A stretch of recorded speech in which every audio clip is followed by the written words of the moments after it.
No price increase hanggang Pasko ang target ng Trade Department kahit may mga humiling na magtaas presyo. Kanina, nag-inspeksyon ito sa mga pamilihan sa Valenzuela City. Nakatutok si Bernadette Reyes.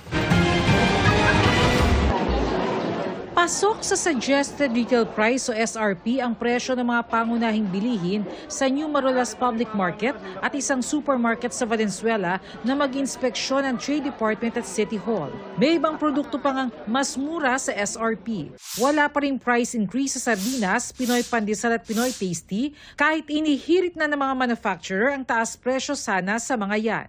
Pero kung hanggang kailan, hindi masiguro ng Department of Trade and Industry. If we can extend it to Christmas, of course, better for us to have no price increase. Yan din ang hiling sana ng mga mamimili. Ay, tipid-tipid. Huwag mo muna mag-shopping. Huwag mo muna kung anong kaya lang. Ayon sa DTI, ngayong pumasok na ang bear months, pagtutuunan raw nila ng pansin ang presyo at supply ng mga Noche Buena items. Pero sa ngayon, wala pa raw manufacturers na humihirit ng taas presyo. Pero ngayon pa lang, naghahanda na ng budget si Abigail.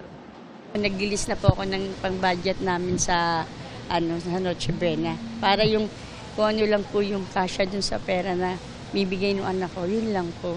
These are for sale sa December, so baka itong October pa lang magsasabit ng mga prices sila, proposed prices sila. Depende dun sa assessment natin ng mga yung mga prices na isasabit nila, kung affordable naman.